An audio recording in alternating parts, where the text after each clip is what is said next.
Hi, I'm Bobby. This is Chasin Tails, episode 8. Everybody, the top 5 boats were within a second and a half of each other. That's awesome. Yeah, and to hold off that hard charge from Matisse at the end, I mean, that thing does not want to stay on the water. no, No. just once. Unlimited shots that he got with the drone, and it was pretty close. And he goes, "Yeah." He's like, each race, each year, I'm just creeping closer and closer. He's like, I was out on the boat watching the GP heat with Brandon and Ken on Saturday, and didn't even notice that the DNR had like pulled up next to me. I mean, a really good weekend for the Haynu family. I mean, For sure. Welcome. Let's recap the first weekend of the Hydroplane Racing League. There was a lot of action down there at the Cambridge Classic. I was there, Austin there driving. John Tomey was the announcer for the weekend if you caught the live stream. So what's your first thoughts, guys?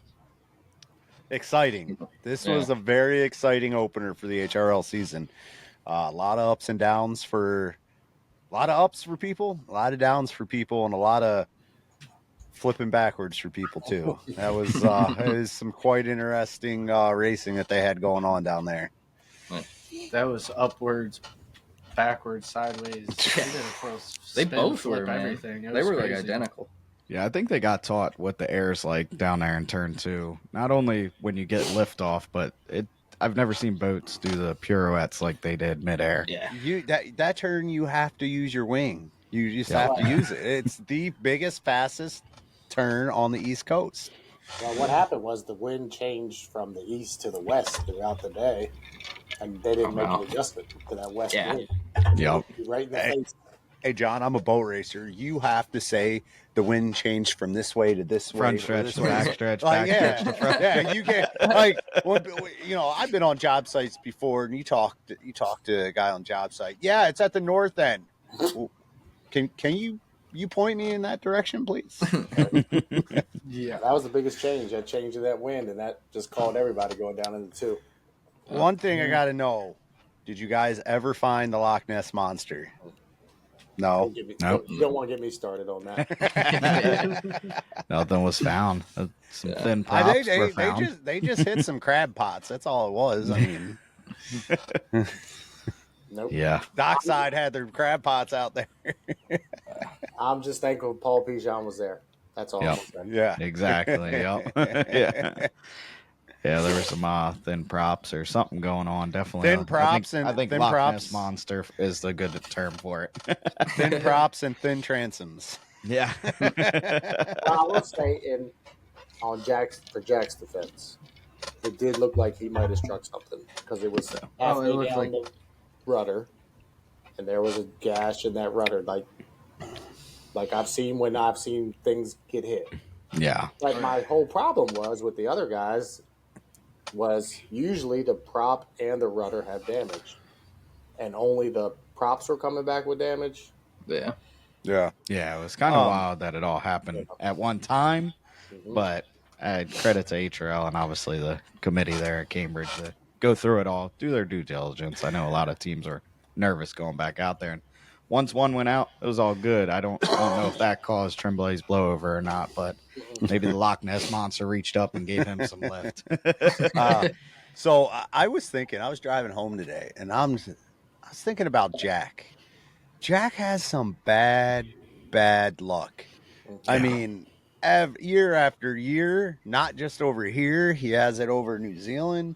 It's like, maybe we should all just get sagebrush and go around his boat at the next race, and then bring in some like, voodoo person to try to lift this curse off of him. I mean, he what was the last year he got his boat caught on fire? Boat caught on fire, yeah. Well, that was this year out.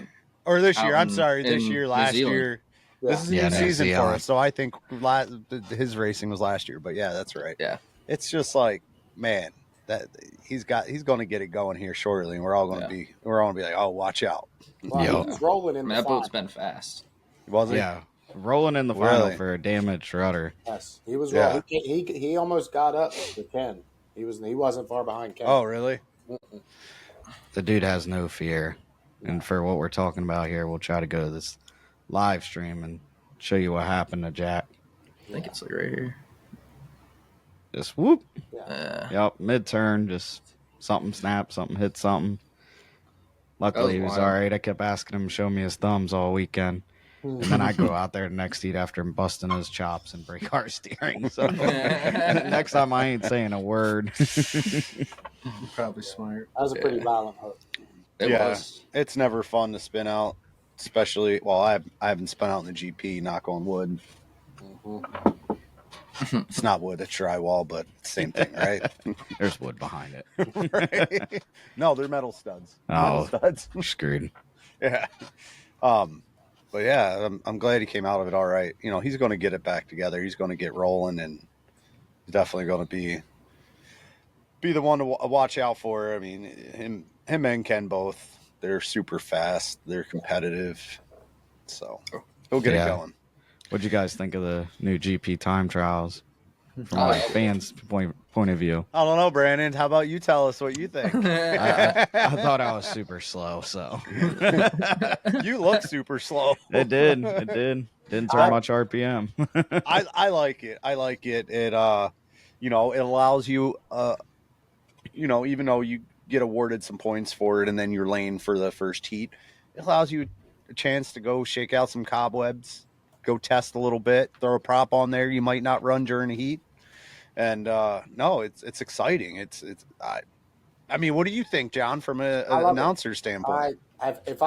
So the only problem I have is I have to have the time immediately. So in Valleyfield, I'm right in front of the screen. I get the time right away. In Cambridge, and these are all things that they're gonna fix. But in Cambridge, I was waiting for the call to come through, and I was getting it from somebody else because they were giving the calls in French, and I don't know the French numbers that fast, so everything was coming through on a delay. So by the time the next boat got out, I was just getting the time of the previous boat. Where in Valleyfield, I'm sitting in front of the screen. As soon as whoever crosses the line, I can get the time. Yeah. But I think it really does enhance it. I mean, we were looking at, Brandon, you ran a 29.8 second lap. That's faster than anything that's been run in a time trial that I know of in Valleyfield. So and that's a smaller course. I know the tighter turns, but that just tells you how much you can keep running through turn number 2 and stay on it. I mean, the other guys are running low 31s. So the top 5 boats were within a second and a half of each other. That's awesome. Yeah, it's exciting. Yeah, I mean, as far as like driving and crewing, like Bobby said, you change gears, you try something. Obviously, you got to have a bigger prop or a higher gear because you have it wound up more than you are in a heat. Mm-hmm. But you do get a chance to go out there and flat foot it for a lap and see what they do, get some data back on it instead of throwing a prop on for a whole heat and you just shoot your whole heat and maybe finish third. Or in time trials, at least maybe you can finish second.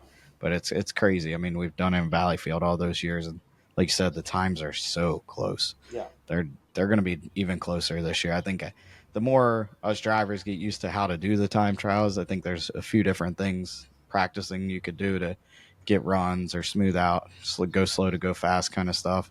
I'll give all my secrets here, I guess. but it's going to get better and better and more competitive for sure, and it definitely gives that good element to that first heat. All right, this guy was number 1. Yeah. Is he going to be fast in the heat or is he going to be slow in the heat? There's a couple things I like about it. There's a couple things I think I'd change. I like the fact that like 2 and 3 and 4 get the same number of points. I like that. I like 25, 25, 21, 21, 18, 18. I think that's fair. One thing I would eliminate a heat. So I would do a practice session. Say you give a half-hour practice session, then a time trial, and then heat 1A, and that's your Saturday. Yeah. And then do 2B, and then your consi and your final.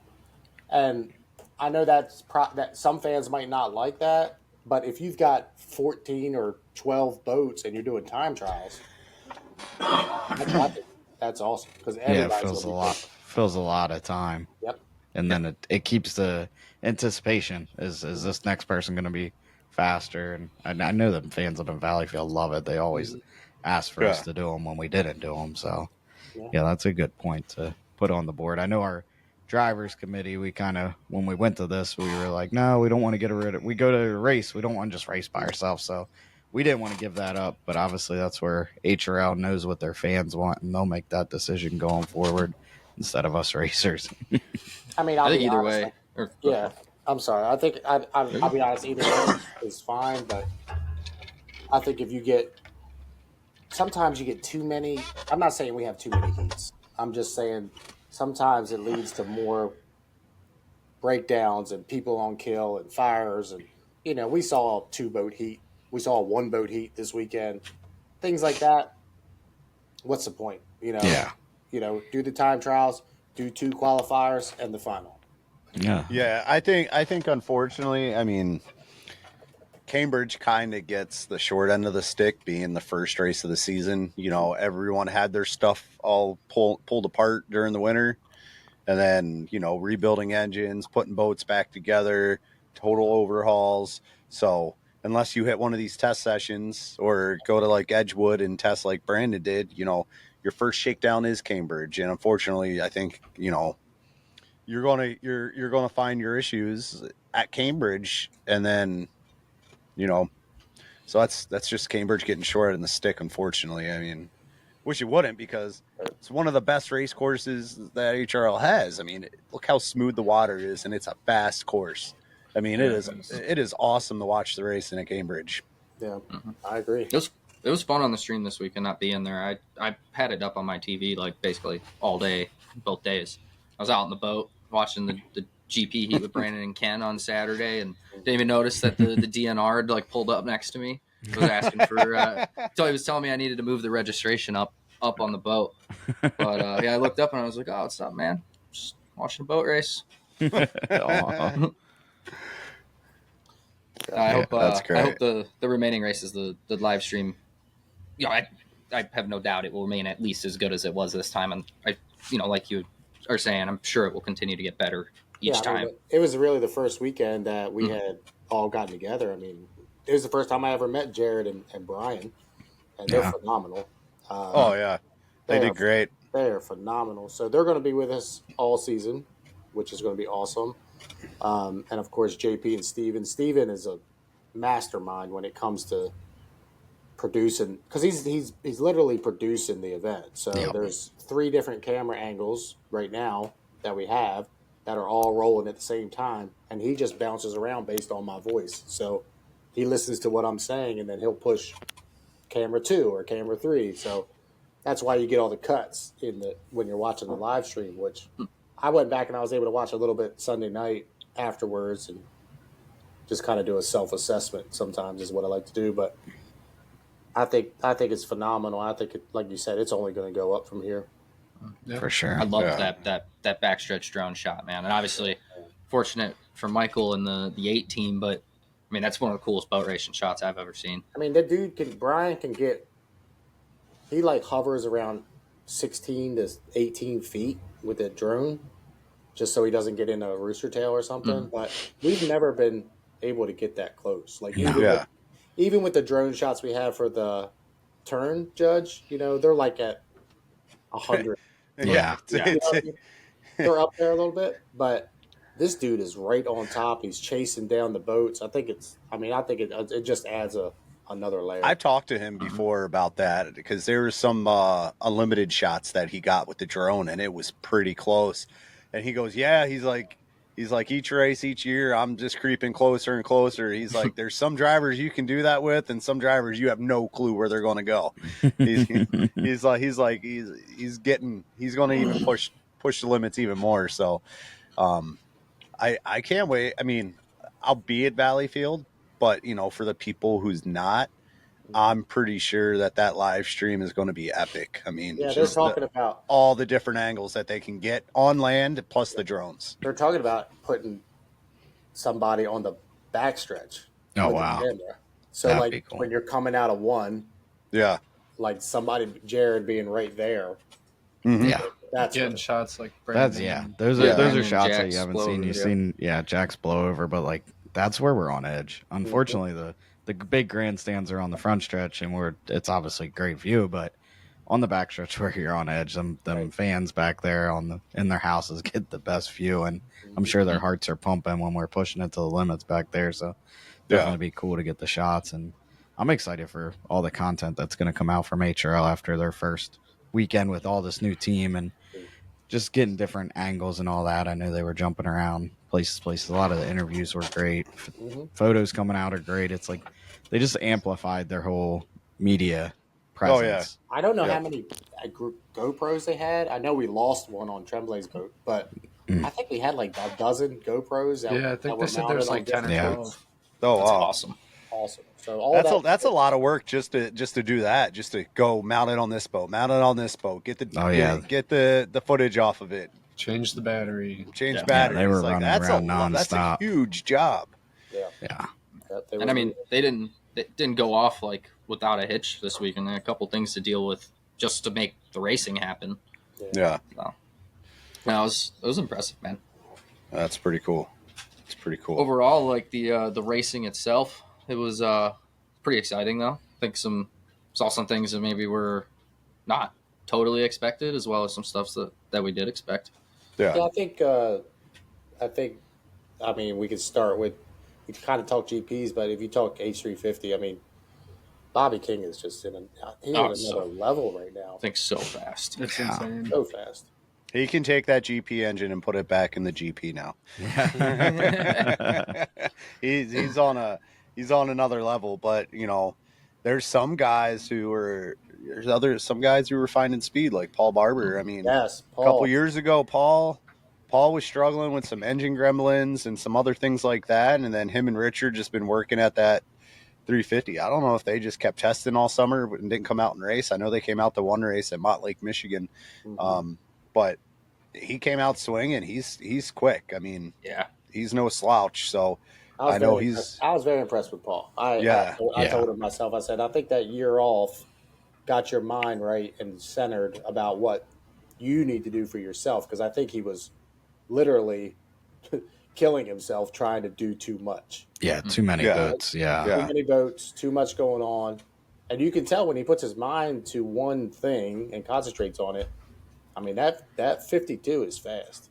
Yeah, that's for sure. Yeah, that first heat was incredible. Like they were deck to deck. It was a triple decker. I can't believe you didn't call that. You didn't channel your inner Jeff Ayler there. I can't steal from Jeff. I'm sure he'd allow you. Yeah, he would. But I mean, look at that speed on that thing, man. Yeah. Wow. How far back he was, and that's a bad position to be in as a boat racer. Is that I think far he's back. ahead of them by the time they come back across the line. He makes up. Look at that. Yeah, that thing is sick. Yeah, super fast. Yeah, I bet he scared Kent. I bet Kent did not expect him to be right there next to him. No, not at all. Paul went from the bad position to now Kent's in the bad position. But I think they all made it through that turn. 3 seconds, you go from no tunnel to tunnel. Yeah. Yeah, for sure. That was a good one. That was like Ken Lupton in the final. Yeah, exactly. But I mean, 350, we had 20 of them, which is awesome, right? I mean, where else do you go to get 20 in one class except for outboarders? But yeah. Nowhere. That was great to have 20 guys show up. I'm fortunate. Yeah. The 300 Blue and the 773 and the 195 all had engine trouble, but 17 of them were running by the end of the weekend. Yeah. Not bad. Oh, the 300 blew up? Yep. Yeah. Oh, okay. That's some engine trouble. Man. That's tough. I think that looked good because was that they won the first heat, right? They were winning, right? And then they broke down during the heat. Yep. Oh, no way. I think they look good. The H2 looked good. They were consistent all weekend. I think only one penalty. I think he jumped the gun one heat. Yep. Kind of took him out of contention, but he won some heats. I think hard on the other side of the wall there to see all the heats, but tried to catch up with the live stream before we got on here. Yeah, he finished second overall. I mean, in the final, and wow, a good weekend for Hainu, and I mean a really good weekend for the Hainu family. I mean, for Jacob, sure, big time. Oh yeah, let's talk about that. Jacob, winning his S2, winning his first final.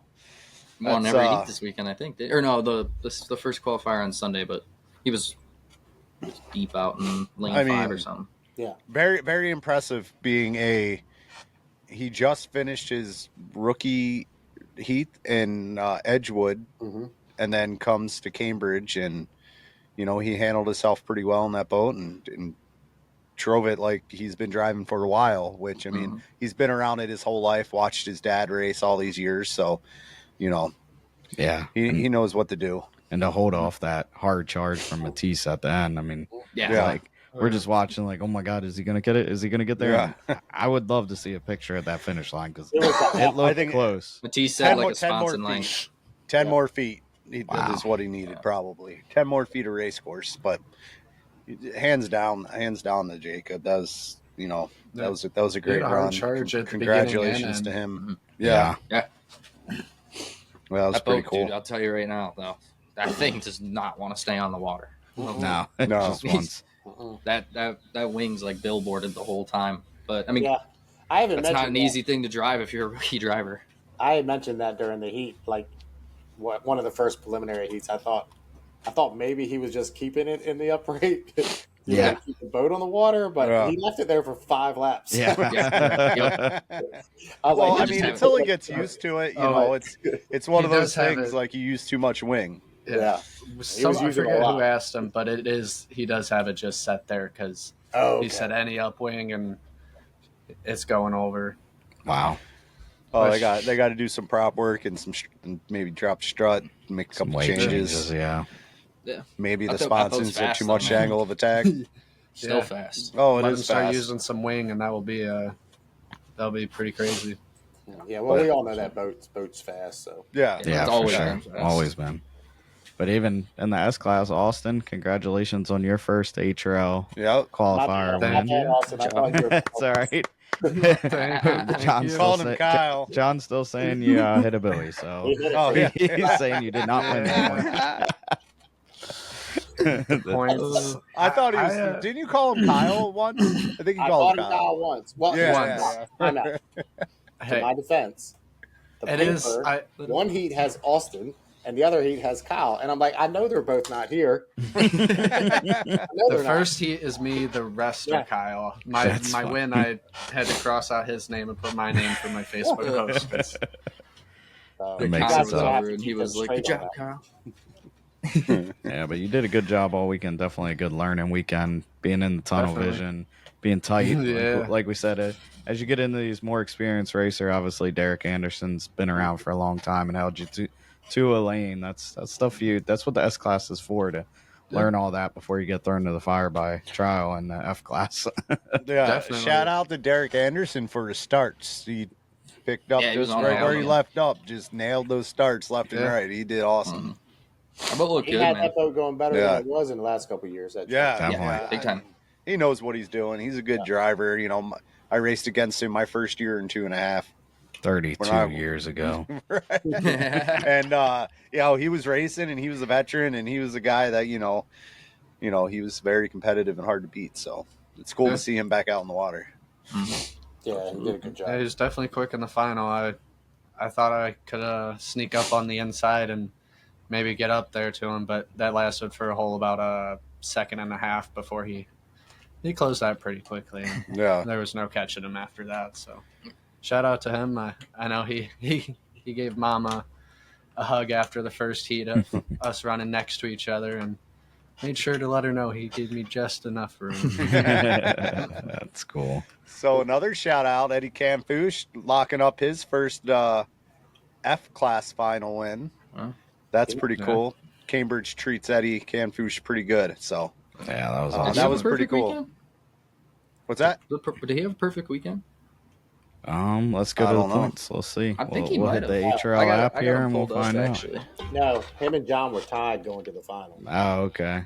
Okay. But also another one in that GP50 camp. I thought little Kenny Brody did a great job. Oh, yeah. I mean, sure. He was the top forward against the Hondas in the S class. And I mean, he was doing a great job hanging that boat out, being tight to everyone. It looks like I guess Kenny got Eddie's engine from last year. Yeah, I think so. And I guess that makes sense since they took his Honda away. Yeah. No, he did it. It was cool. You could see he, even being the first race out, like he definitely had a heightened level of confidence than he did last year driving. Like that thing was fast, man. And I believe, I mean, obviously Jacob got him. I think that was an even closer finish in that qualifier that him and Jacob went deck to deck in. Their times, I was like calculating average heat speeds, and theirs ended up coming out to the same speed because the times were that close. Oh wow. Wow. So I believe both were tied for the fastest heat of the weekend in the S class. And that's So That's we cool. covered all the hydros, skiffs. Skiffs. You know, I know he didn't win the final, but Taylor Barr. Yes. Yeah. That's his. Yes, Yeah. he's Taylor second Barr. in the final. Third. No, Third. but Well, don't but ask he Tomey. He had- got it wrong anyway. but did you see he nailed that in the one he nailed the start and he held off Packer Dooney and Jimmy Stewart. Yeah, that was impressive. I mean, when's the last time someone has held off two of those guys behind them a full heat? To Like, be fair, Taylor had lane 1 and Jimmy had lane 8 in that heat. So, Oh wow. yeah, I noticed that Jimmy When was did, that? like Was that after Saturday or lap Sunday? 1, he just dove to the inside. Yes. Which I was kind of wondering. Like, I thought in the rule book you're only allowed to move 2 lanes per lap. I think it's per lap. Per lap. I believe That's it's what per lap. by the rule book, but I ain't never Because seen anybody follow it. Yeah, Because if whatever. he was in lane 8, it would take 4 laps for him to get in the inside, and he was on the inside after lap 1. He was on the inside by the time they came around for turn. lap. Right. I guess maybe if there's a boat there that you're forcing somewhere, but I think I don't think he affected anybody with it, at least in that case. Yeah, Last one heat, I was sitting there getting ready to go out in the Grand Prix, and Abigail, all the skiffs come in right before the Grand Prix, and Abigail is most excited. I thought she won. Nah, she was excited. She jumped the gun. She said, "Dad, I told you I could do it." I was like, God. I just wanted to feel what it was like to be clean water. I said, "Now you sound like Dave Greenlaw Jr." Oh, man. She hasn't watched the podcast, has she? And guess who jumped the gun with her? Dave Greenlaw Jr. Abigail jumped by like 10 seconds. Oh, She jumped. man. She had it. Proved That point. is rough. Yeah. Impressive. Skiffs A lot were of great. clean water. It's always good to have, a full field that always goes out. 8 of them started the weekend, 8 of them finished the weekend. So that's always cool. Yeah, definitely. And I mean, there were some 8 good boats too. And as you know, it gets all rough and everyone's bouncing around. I think it's still one of the most exciting class, even though the speed's not like the hydros, but For they're so sure. unpredictable. I know fans love them. We're still waiting for that JS35 to make its Someday. way back out in the course. Someday. Tonawanda, for sure. That's because I'm not going. Mason drives it for the first time. I think we'll be going Mason's 35. first drive will be Tonawanda. Like, Get But over look Yeah, at these Taylor- drone shots. yeah, Awesome. I mean, Taylor Barr held him off pretty good. I mean, it's not like he had a big advantage on everyone at the start. I mean, he did great driving. And take Yeah, it they're pretty close at the another start, step honestly. further on this Yeah, is boat. this the first lap? Is this the Yep. first lap? Yeah, this is coming to the end of the Where's first lap. Jimmy? Jimmy, what lane are Lane you in? 1. But how about that boat, though? I mean, Gary Jones and Taylor's been working on that thing. Bob, you got some history in that thing. I think you spent more time underwater than above water. Man, was that the mean tangerine? yes, it was. Oh, It that was thing evil. was. Man, I got slammed around in that boat. Yeah, Tell you I think what. Jimmy Rhodes tried to drown you a few times. He did. One time we're going through a turn at Kent Island, and he laid it up on its side, and I went under the water, and we came up, and he said he started laughing because I was under the water. Next thing you know, boom, he goes under the water. That boat just had a mind of its own, but obviously they figured out what was wrong with it and got that thing running pretty good. So Yeah, definitely. that's cool. I Yeah, the remember guys, running. They were there. I saw the Jones guys were Yep. there. They were standing Oh, right really? during the heat. Yeah. That's cool. Louis was fast this weekend too. Mm-hmm. Yeah, he was. He's always getting better. Yeah. Every time. Every time. I felt so bad that I had it wrong at the awards. Oh, yeah. I didn't have it wrong. I did not have it The wrong. sheet was wrong. The sheet was wrong. What did it say? What did you say? I said the wrong top Third 3. place. Yep. Yeah. Oh. no. Oh well. Man, I've was easy seen corrected. people. I've seen people do that, and then one time this dude, they went and gave him at the next race, gave him his third place trophy when he thought he got second, so he grabbed it and threw it in the Ohio River. When I said it, I don't Louis blame him. looked at me like I was crazy, so I should have picked up on something when Yeah. he knew he wasn't third. But Yeah. But who knows? Because the penalties, they come afterwards, and sometimes. Sometimes you never know that you get a never know. penalty. Yep. Might get one on Tuesday or Wednesday. Just check your email. Yeah, it's like in the 350. I didn't know Paul had gotten a penalty until I got to the line. Oh wow! I'm not on the start-finish line anymore. Who got a penalty? Paul Barber? Yeah, in the final. In the Man, final. we're gonna have to have a talk with Paul. Yeah, we can't have any of that. He hasn't been able to make it through an HRL weekend without a penalty yet. I said, dude, you got to calm down a little bit. You were almost there. What's P9? He I think that's what they had, I think he bared out a little bit in the first turn On to the maintain his 999. lane. Yeah. He said he got the inside water, got him wet, and he kind of tried to correct, but driving through that tunnel again, he just that's tough. Yeah, it's tough for Not sure. a whole lot you can do. No. Yeah. This Bubba boat was fast, man. Yeah, I think we're shaping up for a good season for sure in all classes. Again, we've always talked about like the 2.5 stock and all that stuff going on with the Hondas and Fords and that big drama. I mean, John put it up there, Ford versus Honda, right? I mean, it's going to continue all season. You watch the Hondas through turn 1. They're not as fast through turn 1, but turn 2, they are rockets. Yeah. Now we go next course, Sorrel Tracy, where it's rougher, tighter. They might get bound up a bit. I mean, the 2300s probably will get bound up about the same, but some of them don't. So it'll be exciting to see what happens. Hopefully. I'm interested to see on a tighter. Yeah. I'm hoping it's a little bit closer because I think we saw that people have got their boats balanced. They're getting the gear ratios figured out a little bit better, and definitely speeds are increasing in the Hondas. So yeah, things. Hey, did you find a car yet that we can go jack a Honda engine out of yet? Yeah, man, I just go on eBay and buy one. So as long as someone sends me some seals, we'll have one. Go find some. Hey, 3D printer. 3D yeah, printer. I got my 3D printer. We can make anything. We got them. Make anything. What are they quoting? 15,000? Yeah, it's like it's like 17 Canadian for everything. So we can do it for 5. Yeah, come to H Tool. Definitely, they're working on it. HRL's trying. They see the future in it. It's all getting ironed out, but this might be one of them growing pain years. Hopefully not. Like I said, get on tighter courses. Valleyfield, obviously, it might be. You might see a ton of parity there. Fast first turn, really tight second turn. We just don't know yet. Yeah, Cambridge is everybody's fast as a Cambridge. Yeah. I mean, like I'd say Cambridge is a speed course. Yeah. Like once, and then you get to the tighter course, it's going to be more of a driver course. So yeah, it might change. I mean, not saying any of the Hondas cannot drive. I'm just saying the Fords might have an advantage. I mean, they're prop different. I think the Fords have a better, more low end. Torque, more torque, than the Honda. So that'll play a big effect on these tighter courses. So. Mm-hmm. I know a lot of Ford guys are upset right now, but don't get too upset. Let's see what it does on some tighter courses, and then I'm sure HRL makes some adjustments if need be, but let's see what it does on this next course.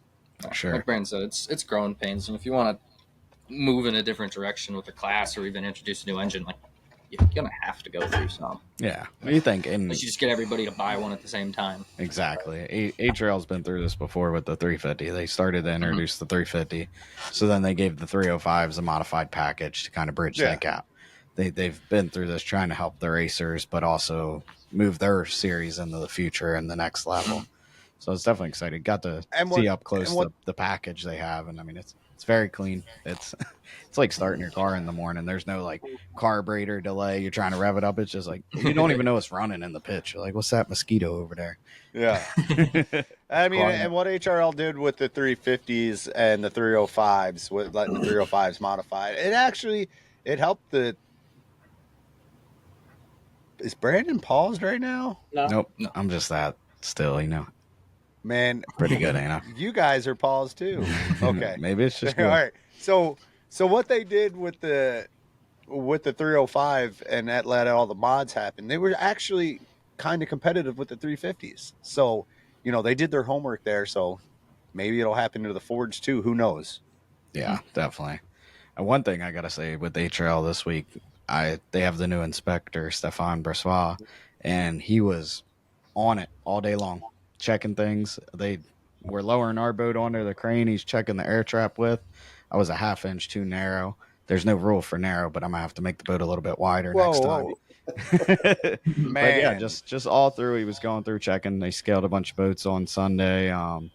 Did fuel tests, stuff like that. I mean, it's really cool to see the spot checks because they always say in racing, it's not the guy that's winning that's cheating; it's the guy that's running fourth or fifth trying to catch the winner. So it's cool to see them doing more frequent, and I'm sure they're going to get more and more as the season goes on. So That was the talk around just hanging with the officials all weekend. Like they were very excited about the addition of Steve and the addition of the inspector that was going to be there at every race. Putting them on staff, I guess, sort of say, putting them on staff and having them there at all times. So they're trying to make it as best they can, the most professional outfit out there, right? Let's be honest. Like that's really what they're trying to do, and I think they're well on their way with all the improvements and the people just devoted to this 24/7, which is awesome for a racing series to be able to do that. So it's kind of cool. Yeah. For sure. Their level of professionalism, though, making us get up at 8 a.m. and come check in, that's a little much for me. I know. Carson didn't even have a pit pass on Saturday because she's like, I ain't getting out of bed. I know they were looking for a couple guys about 8 o'clock. Yeah, well, I didn't know. I didn't read those papers. Nobody knew. I was like, Austin texted me at like 6 o'clock. Hey, when's check-in? I was like, man, it's like 8 to 8:30. Then he texted me, said like 7:30. Hey, they're opening up. I was like, I'll be there when I get there. Why? They told us to be prepared, right? Yep. Well, our boats are so prepared. Why do we have to be there so early? Right. That's exactly. I mean, come on. like Some to people sleep, like man. to sleep. Yep. We drive through the night to get there, and we got kids. We got to be up at night with the kids. Well, we're not talking about the guys with the kids anymore. Just remember where you were about 10, 15 years ago. Yeah. What you were doing on Saturday night and trying to, if you had to get up. Man, it keeps you in check. I'm good. There's different races for that stuff, but Yeah, exactly. I think sometimes Bob was still at the gazebo, so he would have checked in because he was still there. Yeah, I know. I was waiting for that call or someone coming out of their motorhome. We was at the gazebo till like 11:30 midnight playing cornhole, Masons all loud, motor mouth there, and Didier's campers like right next to the gazebo. I was like, you picked the wrong gazebo. Have you never been to Cambridge before? If you don't want to be awake at night, you don't go near the gazebo. No, that thing lit up like it was Sunday. Right. That's awesome. I mean, like all in all, good weekend. Obviously, I think, and I'll be honest. Like, I didn't know much about what the committee had planned, but I think they were prepared. I think they did a good job. Yeah, that concert was great. There's a lot of people, a lot more people than I expected to be there. Some good vendors. Oh yeah. That's right. They were the doing band some was new good with the race. Okay, That's awesome. So that's cool. Yeah, What was the fan was turnout good. for the races? Like comparable to last year? A bit more? I think the rain hampered us a little bit Saturday, but even with that, people were still there. Sunday was a pretty good turnout. I thought there was a lot of people there. We were going well until the Loch Ness Monster showed up, and then it kind of Put everyone in hold. Yeah. The little hour and a half delay trying to find the Loch Ness Monster was. Man, I heard there was sonar out there. They did. I heard there was sonar. Cooter had his sonar because Cooter has sonar with the Quacker. Yeah. So we had that running. I mean, we did anything they asked from our towboat and rescue guys. They did. That's awesome. So, I think they just were trying to put people at ease, put their mind at ease. And then when I saw the props, I thought differently. Yeah. I've seen a lot of props. Let's just say they got to stop ordering these props off Wish. Yeah, exactly. Temu props. Hey man, they're cheap, but they might fold in a couple laps. I got DeWald's number. I can get you hooked up. I found it very interesting that the ones that were breaking, and the ones that weren't. And call DeWald. He'll hook you up with a strong prop. Won't have that problem again. For sure. I mean, dude, I felt bad for those guys. I mean, they probably didn't have any knowledge that was going to take place. Right. Oh, yeah. I don't think they hit anything. I'm just going to say that. For sure. Yeah. I've been in Cambridge for 42 years, and we've never had things floating in the river. No. Yeah. No. As long as I've been going to Cambridge, never had any issues with anything in the water. They asked me about what was over there. I said it's all sand. Yep. I said that's the deepest part of the river. Yeah. It's part of the bay. It's 7 to 8 feet there. There's nothing there. Nothing. Yeah. Yeah. So That's where all the action happened, though, just ironically. it's so crazy. Kind of wild. I mean, let's talk about that, though, a little bit. That blowover. I mean, like we said, that drone shot, I'll try to pull it up. That was incredible timing. And just carrying too much air. Yeah. Yeah. Brian kind Looked like he kind of hit something, and not like hit something, but caught a roller or something. Caught a Gusted. roller. Yeah. Little gust. Yeah. Happy to see he's all right. The damage, the the cells, pretty gnarly with the whole glass blown in, and actually started separating from the hull. And Yeah. it was rough. Yeah, I'm glad he's all right. Alond, I saw a picture of his helmet, and it still looked like his face. Was that just from the mask? The mask cut his face up a little bit? I think he got all the water pressure, and it knocked his mask over, and he sucked in a lot of water. He was gonna he was gonna go to the hospital, but I guess they let him not do that. Okay, but that's good. He doing all right after that? He said he was okay after that, but definitely took him for a little shake up there. You think all your safety equipment's good and you trust it, and then it gets tested to those limits, and if it's not there, you're shocked. You can't simulate that either, really. Here's here we go. Yeah. Tremblaze. Just riding along and right off our roller. Ooh. And again, like I said, they just twist in there, almost unlimited style, how they sometimes do their things, but there's just got to be air coming over that point. Well, that and they're setting for the corner there, so they have a little bit of rudder into it, and that's what's bringing the ass end around. So when it's going up and bringing the ass end around, it's what causes that corkscrew. Yeah, it was gnarly. I mean, him and Lalonde did like in the exact same spot, and pretty sure Lalonde's like kind of, what do you call it? The pattern that he flew in or whatever. It was pretty much identical to what I saw on the. Yeah, we obviously didn't get this gnarly of a shot of that one, right? But I'd be willing to say that's one of the coolest boat racing crash videos. Brian said that's the closest he's ever been to one going over with a Oh, really? That's cool. Yeah. We've seen some cool ones, but not just with that type of angle, that type of view. Yeah, it's wild. So do they it's mandate... good teaching material. It's good teaching material. Look at the wing. Look at the wing where he was at. Yep. Do they mandate putting the guy in the like the floating stretcher before they get up on the boat? HRL does. Yes, they do. Yeah. Okay. Because I didn't know, and like a couple of my buddies that were asking about that, because I was like, you had said he was all right, and I'd assumed you had gotten word from somebody that he was all right, and then I saw him in the stretcher, and I'm like, what happened? What you got to do is you have to get out of the boat on your own and stand up on the boat before they get there, and you're like, I ain't laying down in that stretcher. Yeah. Well, our guys are there. They're so quick. Yeah. He got out of that thing pretty fast. Well, he got out really quick. Bobby can tell you why he's never blown over in Region 4 except Hampton. Something Rebel told him. Oh yeah. We're not going there. But no, one time I was cut off and I hit another boat and barreled over the boat, and I was upside down and couldn't get the lid open, so I kicked the escape hatch. I'm trying to get out. Well, I didn't pull the pin for the steering arm. Well, my helmet was stuck between the cell and the steering arm, and next thing you know, I felt Rebel grab. I knew it was Rebel. Grabbed my feet, and I was like, no, don't pull, my head's stuck. I was like, man, this is gonna hurt. But, oh god, no, Rebel said something to me, and it's kept me on the water ever since. So I'm scared. Hey, your family. He might do the same to you. Oh, you might not want to flip better your not hang it like you did this weekend. Yeah, hit that thing he's getting ready for Kyle. He watched Kyle last year. He's like, he's going.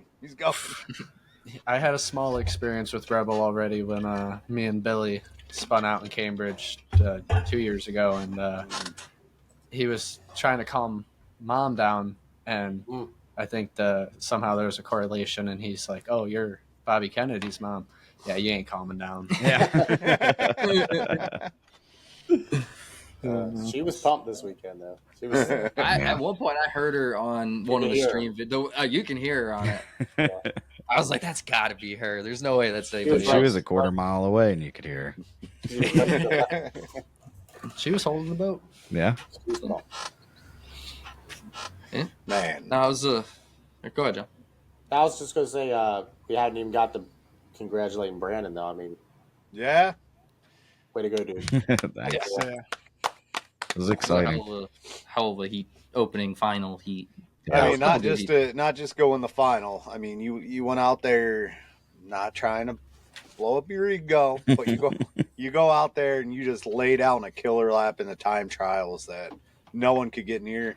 I mean, so it wasn't just a fluke. You went out and did it at heat after heat. Well, besides the steering cable, yeah, but yeah, that was but it was impressive. I mean, finally, the boat's coming around to what it was built for. Yeah. I mean, every boat's built for that, but this one's designed a little different, and so we get to showcase why we did changes, you know, how we did it, and so yeah, it's pretty cool. As the heat went on, it felt like I just kept getting faster and faster. Like the boat just loves the rough water, and turn 2 was just amazing. I've never went through that turn so fast, and ever in any boat I've ever driven there. And I got to work on my neck strength for sure, because it's like a high G load, and my head's like up against the surround, and I'm like, oh. And I'm telling you what, this Grand Prix class this year is going to be insane. I've never ran 4 laps that hard, I don't think, in a Grand Prix, and I've been doing it for a long time. But my dad said in that heat with Ken, I only lifted once. I just had it locked on the floor, and we was rolling, and I was beat. I was starting to see stars on the last lap. I'm like, I just need one more lap.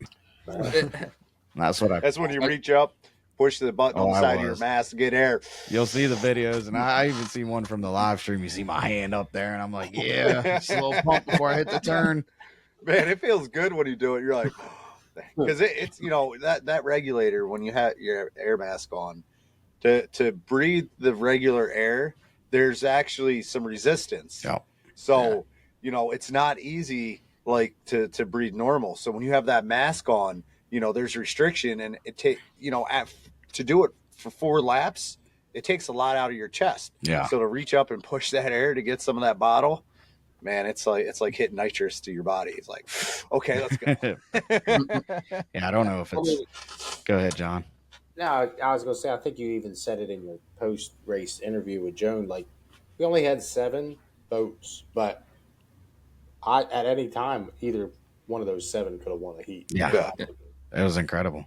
Yeah, I mean, I sat there and watched Andrew and Bobby, that just first heat of the weekend, and it's like, holy crap. I mean, they were deck to deck until that mishap with Bobby, but everybody is so fast, and everyone's got good race boats. I feel like some people can get out front and be fast, but I feel like everyone's got a good 4-lap boat now and good speed to them. It's definitely got to hit the gym. That's kind of what I was saying to a couple of people over the weekend, is like, I don't know how to explain the toll it takes on our bodies. Like, I've raced cars and done that, and the toll a GP takes. You're only on the course and on the throttle for 2 minutes and 10 seconds this weekend, and it feels like an hour. Done. Like, just the G loads and pushing your body to the right. Obviously, we're going through that turn 1 at like 110 and turn 2 at 120. It's insane the amount of. I don't even know how to get your body prepared for something like that. I told Carson earlier this week, I said, I think what I need to do is just run as fast as I can for like a minute, and then run even harder for the next minute. I was like, I don't know what else to do. What you need to do is put on your helmet, go in the woods, and just run straight and bounce off every tree. That's a skiff. Yeah, definitely that's skiff training for sure. Yeah. The coolest thing that I noticed over the weekend was it was like the first heats were like 215, 216. Then Sunday morning we were at 213, 212, and then the final we're at 210 with 6 boats out there. Yeah. So that's hauling the mail for 4 miles. Yeah. In 10 seconds. Then the intensity just kept picking up. Yeah. I mean, all right. So you had 7 fast boats there this weekend. Rolling into this HRL GPA series, times that by 2. Yeah. That's crazy. Yeah, you're going to have The five competition. 5 boat heats. If there's 15 boats, we'll all run 5 boat heats in each qualifier. They're going to be like 5. Yeah. Right. Yeah. Like, It's insane. Yeah, you go into Valleyfield with 15, 16 boats, and the Your fans are your in for a treat. easiest Maybe we do need to do that that practice time trial thing. your easiest thing all weekend is time trials. Yeah. And time trials is not easy if you Well, want to try mean, to get a good time. It's not a bad idea for Valleyfield since you have 3 days. Well, I right? guess we do, because on Friday we just test, and then we do time trials in the afternoon, and then Saturday rolls into just a normal weekend. So at least we have the series, all 3 races are 3-day races. Yep. Yeah, so we'll probably, I would assume, do the same, hopefully do the same like Valleyfield schedule where you do Fridays testing time trials, and then Saturday goes in the racing, Sunday's final, obviously. Well, they should. Yeah. Y'all should organize that. Yeah. I mean, you have to think about, because even though I know Brockville's part of the series, right? So Brockville and Guntersville, Yep. you got to run the same amount of races. Heats, yep, for sure. That's true. Points, yep. So got whoever's heading up this challenge needs to think about that. Yeah. As far as making sure everybody has a fair shake. Right? Yep. Yeah, and I know it's already been looked into. Like, if one race gets blown out, how do we do that? Because that becomes an unfair thing, and people don't want to go to the next race in the challenge because they might be down 50 points. So I think there's going to be some type of HRL has a system already in place that if a day gets blown out, you're there, you get 30 points or whatever it may be. So you get something for being there, and I think that's something we can do. They're going to do for the challenge as well. So if Brockville, Guntersville get blown out a day, at least you're not losing a chance at some points. Yeah, they got to make it fair. They got to make it fair. I did, and speaking of that, I kind of felt bad for the guys that didn't run consolations this week, and I said, why don't they just give everybody 5 points? Yeah, everybody that didn't make the final, just give them all 5 points. Right. Exactly. Yeah. And then points go a long way at the end of the season. Not in the rule book. So. But it's. I understand it's 2 different race sites, but it's like a gamble. Mm-hmm. Pick which one. If you're worried about points, pick which one do you think will not get blown out. So think about it this way too: how many boats are going to Guntersville versus how many boats are going to Brockville? Yeah, there's not. Oh, that's true. As far as I know, we're either at 9 or 10 for Guntersville, and Brockville is going to be at 5, I think, but 5 fast ones. So who's that benefit? Yeah, Brockville for sure. Yeah. That one, I think, is ignoring the weather aspect. That's kind of a choice. If you want to, that's gambling too. I'm not, disparaging anybody going to Brockville, but you got 9 boats versus 5 boats. You can very much say the argument the more competitive race would be the 9-boat race. Mm-hmm. You want to do that? You want to go where there's easier points? You kind of got to make a choice there. Yeah, so you're gambling it. Do you want to go, you pick the race site you don't think will get blown out, and then you pick the race site you think you could get better points. But at the end of the day, I think as racers, we don't really look at it, where do you want to go get easy points? We want to go. We want to go where the competition's at, and granted, if you go to Brockville, you're gonna have fast boats. You go to Guntersville, you're gonna have fast boats. But I would imagine if they do end up with 5, they'd probably just go 5 boat qualifiers straight into a 5 boat final. Yes, yeah. So you're racing. So, you're gonna have Bobby. You're gonna have Bobby King, or is Ken Brody driving that one? I'm not sure, but then the 2 Luptons. You're gonna have Mario Blaine's boats fast. The 212's fast. You get like Lupton on lane 5. It's hard to drive around lane 5 at Brockville unless you're on the ragged edge. So there's going to be that to me, especially with HRL taking the initiative to award points for Guntersville for HRL points. I'm looking at it already as, all right, we're sitting 3rd, I think, and 13 points back going into Sorrel. Andrew and them are at 1. Lupton's at 2. We're going different ways at that race. How's that going to play out going in the Valleyfield?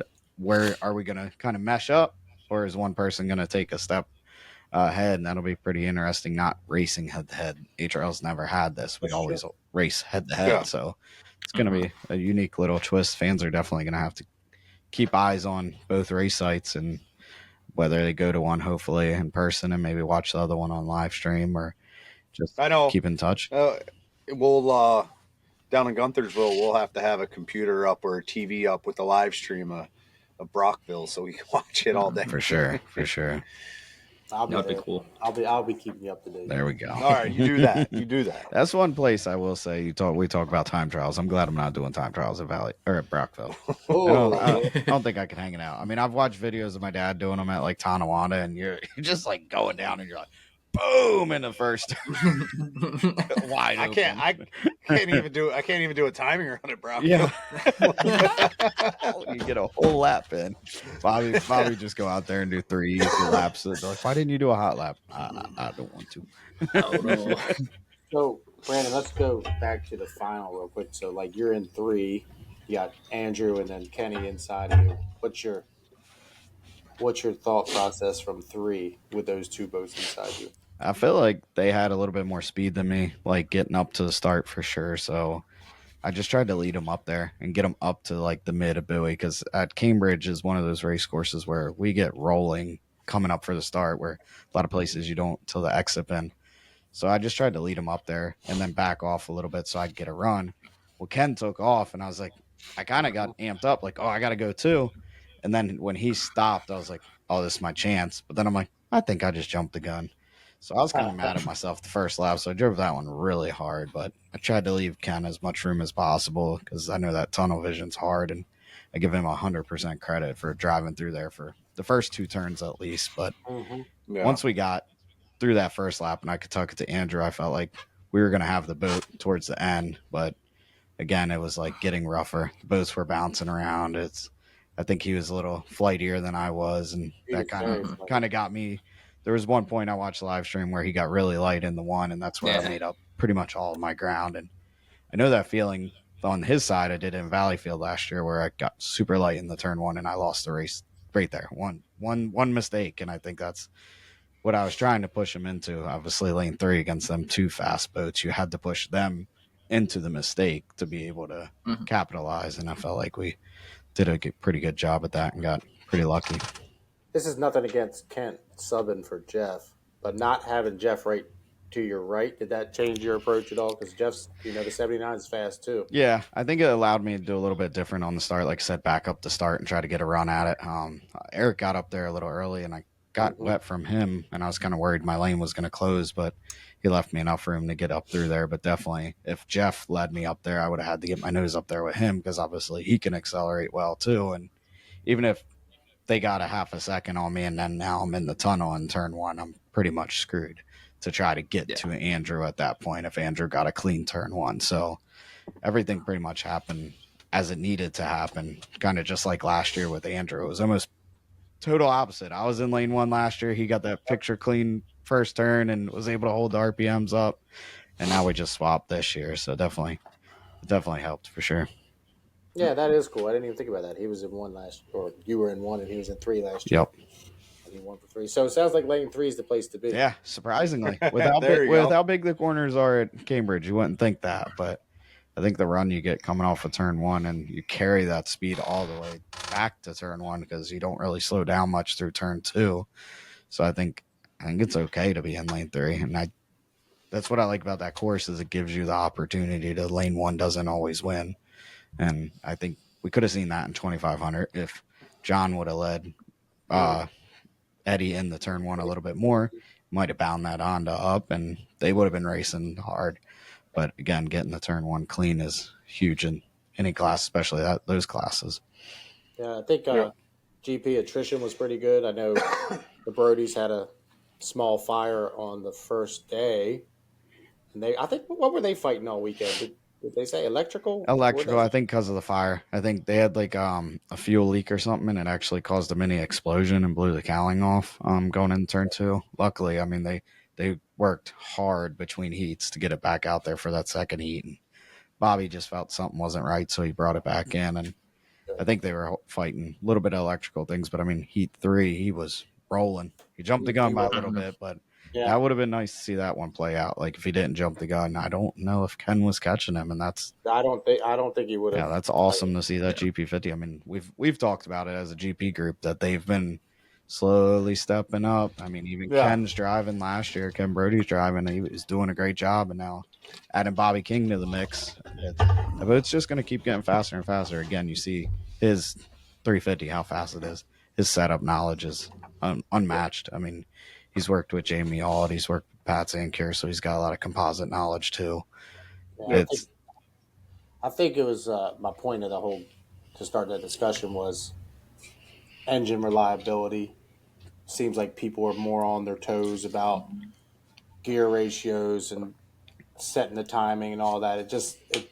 I think if I felt pretty good about the 7 boats that were there. I don't think anybody except maybe the 50 changed the motor out. Yeah. Am I wrong? I think Ken did just kind of out of precautionary. Okay. He obviously Okay. finished every heat, but they just Right. changed them out of precautionary, and I think they changed back to their first motor for Sunday too. They just if you go back a few years ago, Cambridge being the first race, we'd see people changing motors. Pulling engines left and right. Bing, bing, bing, right? Yeah, you'd have 5 boats in the final and 3 finish. So it's Right. the attrition definitely has taken a step up.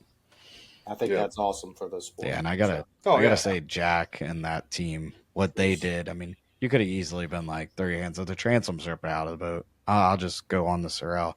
They worked all day, half the night. Didn't get to their chili bins like they wanted to, I'm sure.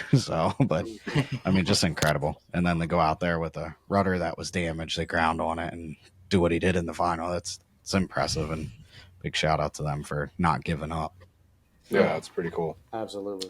How late were they? Were they up late at night, or did they get up really early in the morning? I saw a picture and I couldn't tell if the sun was going down or coming up. I think when we got back from like eating dinner, they were gone at like 10:30. So they must have got up early. I mean, I think Bert put a bunch of carbon in there and got that stuff. It was glued, so it just had to dry overnight.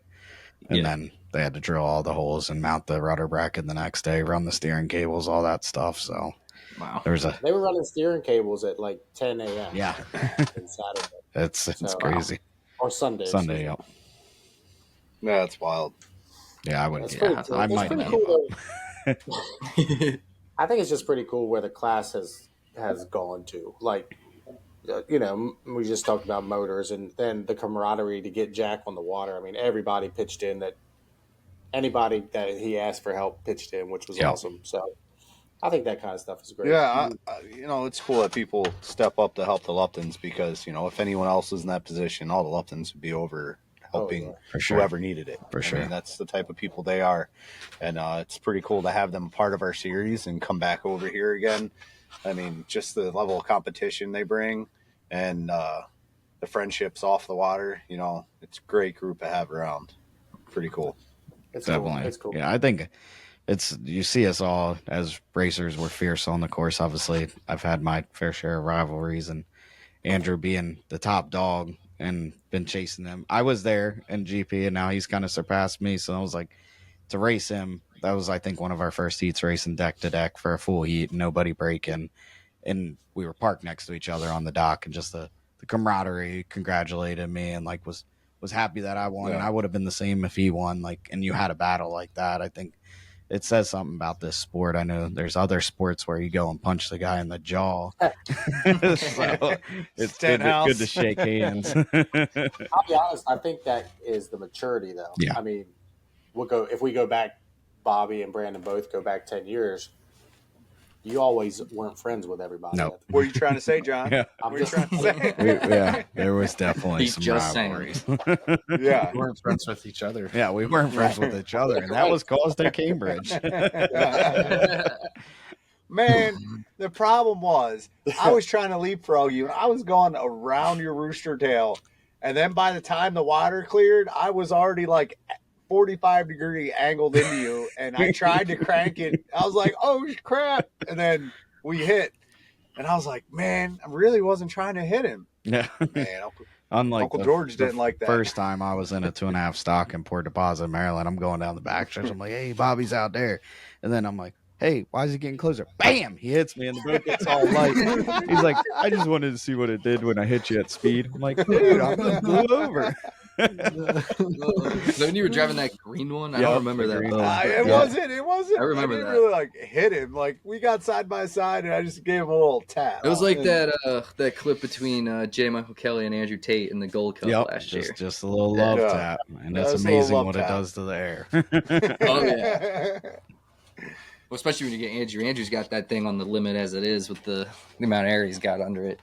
For sure. So don't need any help. Yeah. Here's another kind of water cooler question. So you have the challenge starting in Guntersville and Brockville, but you guys are going to have 2 races in the bank. Where the West Coast guys, are they going to have any? Are they going to have any races prior to Guntersville? I know they have testing. No They're races. testing in next week or the week before, and that's it. Well, I'm going. I mean, I'm going to Guntersville. Haven't been in that boat in 2 years. No. That boat hasn't ran in 2 years. New owner Ed Thompson. He just bought everything up and said, "Let's go racing." And it's going to be pretty cool to be back behind the wheel of that boat. I have some unfinished business in that thing. That boat's going to, I don't know. So who send it? But who has the advantage having 2 full weekends under their belt? I mean, you always give it to the person who's already been on the water for the season. As long as they still got equipment left. I think if we go in this derail and start breaking stuff, then it's going to get hard. They definitely would have the advantage, I would say. But then again, they have testing out there, so if they work out all their kinks through one weekend, they come. They're fresh, they're ready to go. So I know Eccles out there with Richards. They were just on the dyno with their engine, and they're doing a lot of work to their boat. They just acquired another boat, the GP10, the Charger. I see they're getting that going. They're getting that going. Yep. The 20's back together. Hop, he's always there. He's always ready to roll. Is anybody bringing the 12 out? I think it's the 12 one. They're just staying on the West Coast. Okay. So it's hard to say. As a driver, I would say racing already. Yeah. But as a boat and equipment and just getting done testing, I would say that's an advantage too, because you're not, your team's not wore down, your engine's not wore down. Yeah. So I'm just thinking about driver mentality, like Brandon and Andrew and Kenny just went through that final, right? Yeah. About you can't breathe for 2.5 minutes. And then these guys are just going to come in not having that experience for a calendar year almost. So. Yeah. I think it'll play a little bit of a toll. I mean, even like start stuff like that, I feel like you got to get a couple under your belt to then really push the limits. That's why I always like driving multiple classes growing up, because it just gave you more experience, more time, especially on the same race course. I always laughed, like I'd ride with Packer Dooney, and then I'd drive the T-boat, and I'd be like, go out with Packer Dooney, and I'd be like, hey, timer runs this. He's like, man, that was a hydro. I said, bet, it'll be the same. And we'd hit the start. I'm like, see, it's all relative, man. It's time and distance. Yeah. So I would say I'm going to go out there with 2 stopwatches practicing at Guntersville. You'll probably be practicing on Hydro Sim again. We know you. And I'm going to set them. So when I'm going to go out there, leave the pits, get my timing run, and I'm going to hit a 1 minute watch, go around, hit it like a start, hit another watch, go around and hit that like a start. Just because you guys said, practice, the starts with the practice. I'm going to need some practice with my starts. Yeah. Just getting so that in Hydro Sim, I'm definitely going to be on Hydro Sim. Yeah, that's like the heat. I think it was with Ken. I went to do a timing run and then realized my button didn't work. So I'm like, man, I haven't hit a start yet this weekend. I have to go do it. I have to go do another one. And usually in Grand Prix, I only do one. So I was like, man, Dad's probably going to yell at me. What the hell are you doing running full throttle in the warm up? But it all worked out. Bringing up how you said it was relative, was your time mark roughly around like 8 seconds from where you were going from? 10 from the third buoy from the exit. It was 10 seconds from the exit pin. So it was like 4. So yeah, I was like, I think third buoy back. Yep. I was about 9 seconds. Okay. Or 8 seconds. Yeah. So I was probably. You were a second and a half late. Not a second. Your qualifier time around or your final time around? Final. I you were there. A little worse on the final, but not by much. If you just had one more boat length, you would have been right there in the first turn. Yeah. Well, it's crazy how even in the 2.5, how marginal that difference is. Yeah. Like, you wait a quarter second to go, and it can be as simple as your boat's got to get over a wave to really pick up speed or something. Yeah. Cylinder. Yeah. I just thought of something. we're going to Gunther'sville. Unlimiteds are there. Andrew's driving Unlimited. Can't drive GP. Who's filling in the Steeler? The Yeah. wild one, whatever it is. It's unknown at this point. I thought that announcement had been made. It was going to be Dylan, but he does not fit in the boat, from what I was told. So unless they make some changes, Steve Armstrong. Pull Steve Armstrong. He'll be in Brockville. That's true. Hey, no, I would give up a referee position to get in a GP. I don't think he can. That would leave them with no referee because Jonathan will be down That's with fine. us. That's fine. And we would still have a referee at Huntersville. Hey, it's a gamble which race you want to go to because you might not have a referee at the other one. Yeah, that is a good point. I mean, Jimmy King is going to hopefully be driving Mahan's boat if they come out. I know they're getting closer, so we're hoping they come out. They're going to be good competition. But I don't know. I don't know who would fill that seat. Dylan too tall? Yeah, Tommy too tall. Thompson? He's Put stuck Tommy out Thompson the in head. it. His head stuck out from what I said. And I hope that's not disclosed information. And if it was, you shouldn't have told me. Because nothing's disclosed on Chasin Tails. I didn't know. What happened? What? I said it should. I hope it's not, secret information that he couldn't fit. Because, if it was, then you shouldn't have told me. Because nothing's a secret here. No, because if I heard it, everyone's heard it. You don't say. Put Tommy Thompson in it. That's Bring him out of interesting. retirement. Yeah, that'd be cool. See him in that boat. Whoever drives it has to know how to fly it. Bobby King did a good job with that last year and just getting in it and flying it like Andrew does. But that boat's set up to be light on its feet, so you got to be ready for that. Yeah, it reminds me of like a 350 in a way. Yeah. Maybe that's why it was so natural for Bobby, but just it seems to want to get off the water and just tap float the sponsons a lot more like some of the 350s do than a lot of the other GPs at least. Yeah, I agree. Will they ask Bert and Bert skip out on his hometown race? I don't know. Nah. Not with the 5 liter now. He's got the 350 now. So yeah. Like I said, referee GP, 350 GP. Yeah. Come on. How did that boat do this weekend? The 350. well. Did pretty good. It did for its first time out. It did really good. I didn't get a chance to go look at times and stuff, but it seemed like it kind of got better every heat. Wait, the question is, Tyler, Kent, or Bert? Who finished better in the final? Bert was the only one that made Bert, so yeah. Yeah, I was gonna say only one. Oh, Wow, coming right out of retirement in school and the brothers. Man, Dang. Tyler What was happened with so Tyler? scared. Boats don't even have clutches, but Tyler was so scared for this competition. He pushed in the clutch and blew the engine, I think. He's like, I don't want to face my brother like that. Well, he told me, I talked to him, and he said the fuel filter was grogged up or something. Oh, jeez. So that just kind of ruined the weekend. Oh, man. Dang, that's unfortunate. Yeah. So it really wasn't anything his fault. Yeah. Unless he just... Maybe made the It could have been excuse. Yep. It could have been old fuel. Who knows? It could have been because he just painted the boat. Yep. It could have been a bunch of things. So I'm going to go with That the was nice. scared thing. you would go scared. I was happy to see that they didn't draw together. To be honest, with Yeah. You want to save that? you. Save that. At Brockville. It's gonna happen. That'd be intense if it happens at Brockville. Oh my god. Can we there's a good just possibility. can 'cause we you'll have just just rig a few less heat for boats. HRL? Put Kent, Tyler, and Bert in one heat, lane 1, 2, and 3. Yeah. Well, right now it's going to be hard because Tyler has 0 points. Yeah. Yeah. So they're going to have to figure it out at Sorel who needs to be in what points in order to get to the lanes. Yeah. They'll figure it out, I'm sure. Mhm. Maybe you should just do like an invitational.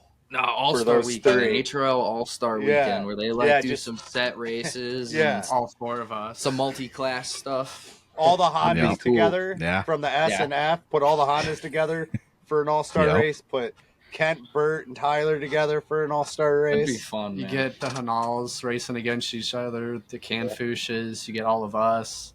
Yeah. Get a little legacy race going. Us Yeah. in a GP and you guys in a I'm 2.5. down with that. Get you guys in some 2500s. I'm not built for 2.5 stock. Bobby, is that where we're going? Is that where we're going next year? What's that? Splitting the class? Oh, I don't know. I mean, I think I would like to think if they have a competition director, they are thinking once you get enough Hondas to put them in their own class. There's 8 right now. Yeah. Yeah, I think that's a class. Yeah. That's a I just class. I the think only- they didn't I have think the only- enough commitments prior to like the gala and when they set the classes to make that call this year. In my opinion, I don't have any inside source or anything like that, but so I think if you get 1 or 2, 3 more people ordering them, which I feel like you're going to, give us a Honda. Yep. We'll go Honda class. Give us a Honda right now. Let's go. Exactly. That's all we need is a Honda. I mean, So how long do you give it till you make the Honda the motor? I think it's 1 to 2 year thing at this point.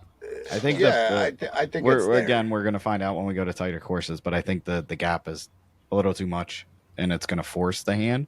But like I said to multiple people is you never bring in a motor that's slower than the motor there. Nobody will ever go buy it. So you're trying to force the dinosaurs to the next generation. And this is what you're going to have to do. I mean, you want to be competitive, you're going to need one.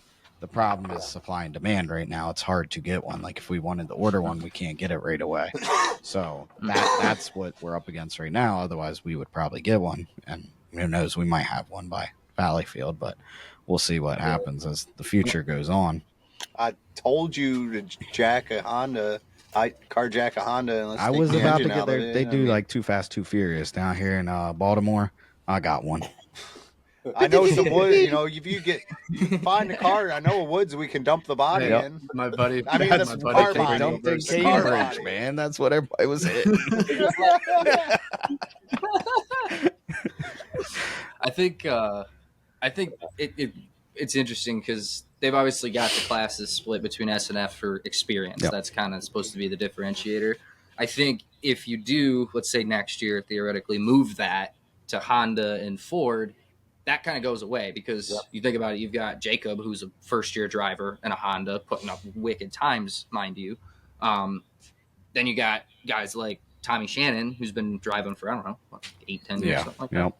So I think in the long game, at least in my opinion, is, you know, ultimately everybody's got a Honda at some point, and that really allows you to separate those classes, not just in experience. You can tone down the 2.5 stock class if you want, and you know, put that at a speed limit or RPM limit. However, I don't know how ECUs work exactly. So Well, you can do Well, it. you go and program it.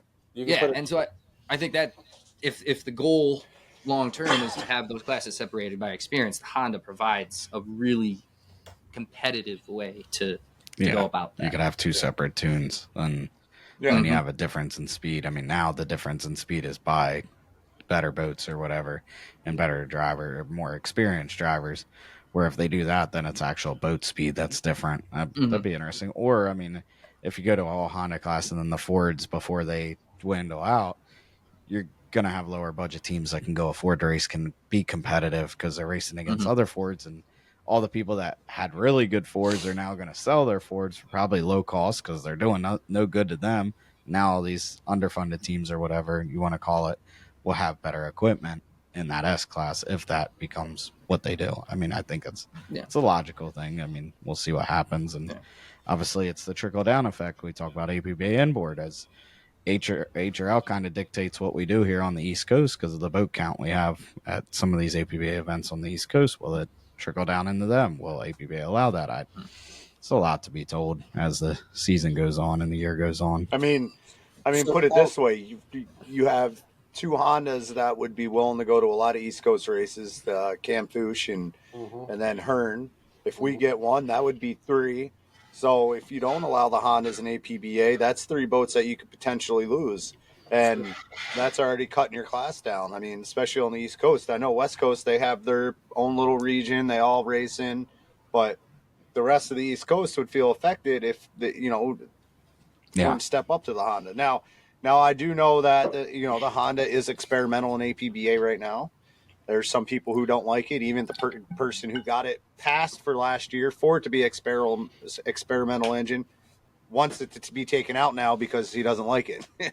I mean, but they can't do that because it's already put in the rule book that it's experimental. But I think APBA is going to take a hard look at it. They want data. They want to look at data. I mean, I know Timmy Collins is working close with Can Fouche, and he'll be seeing all that data. And Timmy Collins is really good with reading data, so he'll take that to the tech committee, and the tech committee will overlook it and see what they think. But it's on a 2-year probation period for experimental. So hopefully it goes good, because if HRL is going that, it would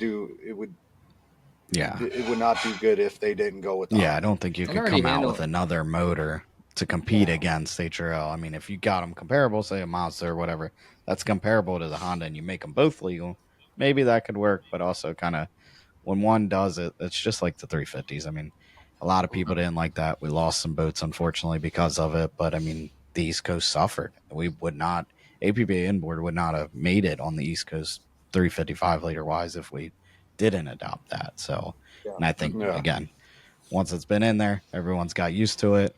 It creates better racing on both coasts. So I mean, you see that with the T class right now, on the West Coast at least. They're kind of going through almost an identical situation to that.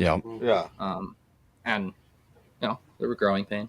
But well, if you go back to 2000, I want to say 15, 16, I remember at Greenwood Lake we had the guys that were running the Esslinger heads versus the guys that were running the Iron heads in 2.5 stock. And we had 6 boats with the Esslingers versus 6 boats without, and we ran them 2 different classes.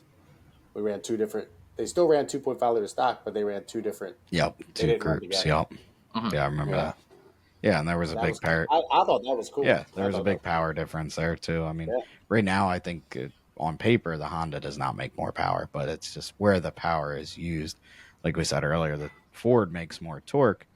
It's all where it's used, and the ability to change gears helps. I mean, again, future gear changes are $50 to $100 instead of our propeller that's $2,200. So the addition of that will make it cheaper long term. The initial investment's going to be hard, but the motors I feel like are going to run all day. These Fords, you run them one day, then the next day they run like crap. And unless you're on your game, like people like Al Thompson and some of those out west, and Cam Fouche when he was building motors, some of those Junior Keen, they got it dialed in. Some of us struggle with them. I mean, they're just finicky little dinosaurs. Got to kick them onto the curb. Yeah, I mean, that's how I feel. It's time to do something with these Fords. I know some of these Ford guys, they're totally against Hondas, but it's because they're afraid of change. They're afraid of something new. But these Hondas, besides, they're going to have their little issues like with sensors and stuff. But once you get through that, these Hondas are way easier to run than it is a Ford. I mean, and like HRL, it goes out to a dyno guy and a tuner guy, and he dynos them within a few horsepower of each other. So it's the same horsepower from boat to boat. I mean, maybe they'll do like what some what car racing classes do. Is Brandon brought up a claim rule? $1,000, you claim someone's engine. You want his engine because you think it's better. You put up $1,000, you get it, and then it'd be locked in for 2 weeks or that 2-week race weekends that no one can claim your engine because you just claimed it. So it's not like I'm claiming it right back. You could do something like that. I mean, that sounds like horse racing to me. Yeah. John and Buckley told me, I guess at the drag track, they have certain motorcycles that have a horsepower limit. So they'll literally be like, put your bike on the pump. And it doesn't matter what parts you have in that thing. If it makes over X horsepower, you're thrown out. And I mean, with a certain dyno, like say you did one in the US, one in Canada, if you go to there and you put it back on the dyno and you were supposed to make 180 and now you make 220, there ain't even no sense in tearing it down. You're done. Like it simplifies things. Yeah, that's like if they open it up like, here, you can go get your own Honda, but you have to send it to our dyno guy. Or if we red tag you this weekend, you got to send it to our dyno guy to get dynoed. And if you're over horsepower, you're illegal and tossed out. Exactly. That's something that they can do. I mean, because right now I believe there's an engine demand issue that if you want an engine, it's kind of hard to get one, but I'm sure they're trying to work that out. For sure. How was that, speaking of inspecting things, how was the inspection process at the end of the weekend compared to past? Well, in the past, I feel like we've never been inspected except for That's what I thought. little That's things. what I was. They didn't check too much. We obviously got weighed in the morning, and then the crane I think went down. Otherwise, I'm sure he would have weighed us then. But they checked mag and stuff like that. I saw them checking all the seals over on Eddie's boat, just making they were reading serial numbers, making sure they matched up with what he had in the book. That was their engine. I think he even plugged into the ECU to make sure nothing was changed there. Just cool. different things. The 350s was on the other side of the pit, so I didn't get a chance to see what they did to him. But I'm sure they have their list. I don't think it's ever going to be the same each week. They're going to go for different things, is from what I understand. Which that's good. That's keeping people on their toes. Years ago, and people can't complain either. Yeah, if it's random people, random things, like it's. I think it was Stefan that was inspector back when Carson won the championship, and we were in Tonawanda, and he's like, it was like maybe 6 heats before we went out. He's like, "Take your carburetor off. I'm inspecting it." I was like, "Okay, that's good. We should check it before we go out." But that's cool. That way, you get spot inspections. You can't change things for the final, and then go out there and you're gonna finish well, but don't get inspected. Yeah, no, that's pretty cool because I know in the past there's been people who question the inspection. So for them to do that and change it up, that should put everyone's mind at ease, and it's good for the sport because hopefully it deters people from, if I can get away with this or I can get away with that. If they're gonna be on their inspection game, it's going to keep everyone honest. So that's good. How do those seals on those engines work? I know absolutely nothing about that. So it's I don't know. I'll get the little machine that makes them, and I'll show you. Hold on. They're like I'm not sure. I've never they're seen a wire them. seal, and then it goes into like a clip, and that clip has like the serial numbers on it. So it's like what it is on the meter box of your house. Pretty much. I didn't go to that. Yeah. Okay. They're like U-line seals. Of course, people are like, "Oh, well, we can get the seals." I mean, if you're going to that extent to cheat, you're gonna get caught. I mean, yeah. So trust the process. I think it's going to be a good process. And well, that's why do the hey, you're going to the dyno. Yep. Ship your engine to the dyno. Simple. We're sealing you with paint, whatever, more seals. Yep. Or take your engine out. We'll take it to the dyno for you and bring it back to you the following weekend to put in. Yep. Yeah, I think it opens up a lot of things for making it a lot easier for inspection and a lot better for parity, for sure. Yep. But I would say, I do. Go ahead. I do understand like where some guys that have had a Ford for a while and have really dialed that thing in are coming from. I mean, that you could spend, Al Thompson's case. I mean, how long has he had that boat? Yeah. A long time. 8 years, something like that.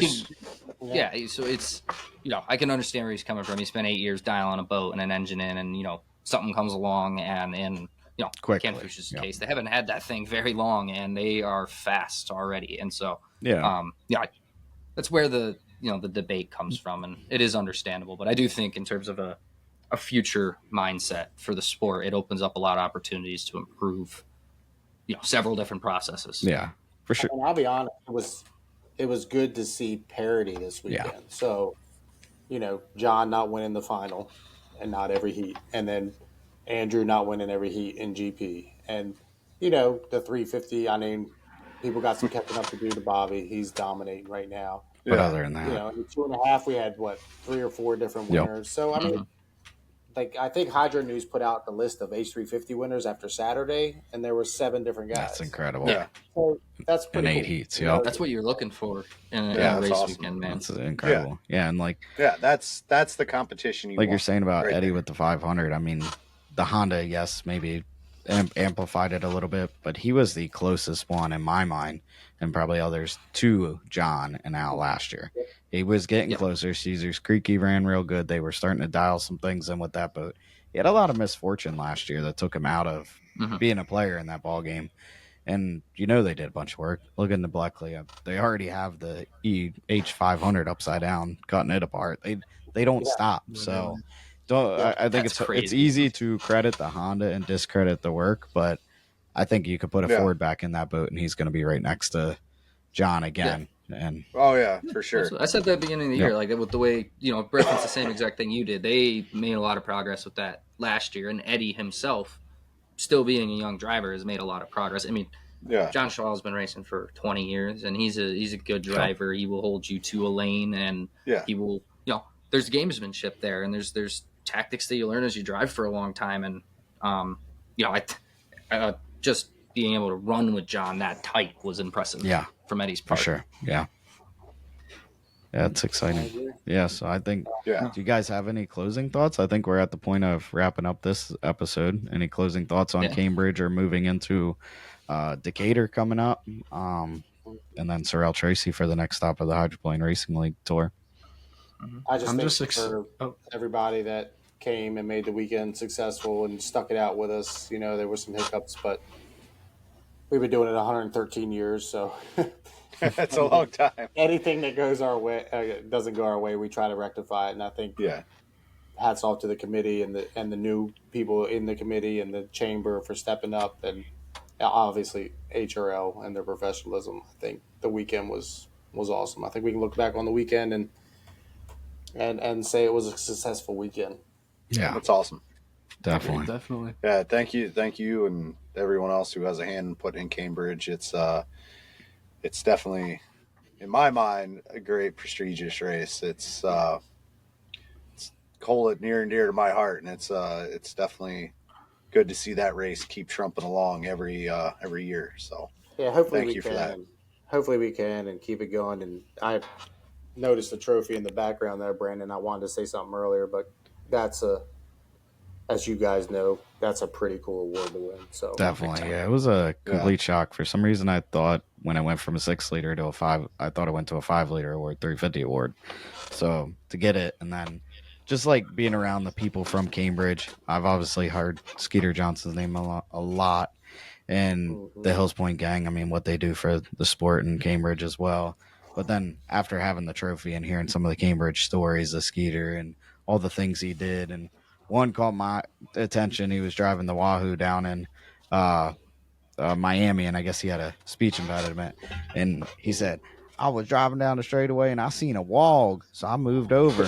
Next lap, I seen a wog again, so I moved over another lane. And then I came down.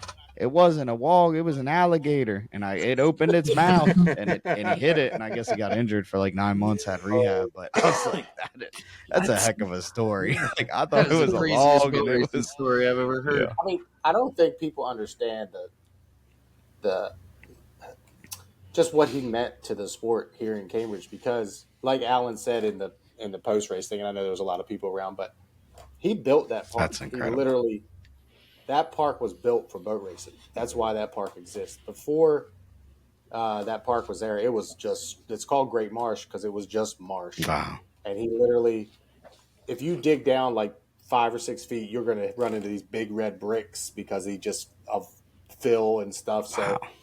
That's awesome. Literally what he meant to boat racing in Cambridge. And I mean, those docks were put in there just for boat racing. They weren't put in there for fishing or anything. They were put in there for That's boat incredible. racing. So Yeah, that park is for boat racing.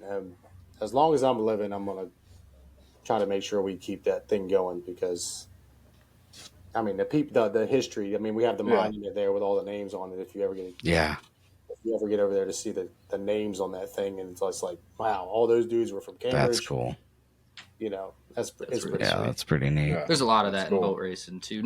Maybe not to the extent of Cambridge, but that's some of we talked about the family aspect of it, but also kind of the legacy aspect of boat racing is really cool. There's been a lot of greats in this sport, and a lot of people that have, it's kind of a homegrown sport. Yeah. You don't got factory teams or anything like that. Like it's cool to hear those stories. And I know me and Austin getting into racing, we've been hearing stories our whole life, but especially as we've started to drive, I think we've engaged more in those. And it's been really cool to learn more about that stuff. Definitely. Yeah. Another story I heard about the trophy was that actually Skeeter was the one that made our Poppy, George Kennedy Sr., do his driver's test. I guess it was super rough in Cambridge that day, and it was actually on the pit side.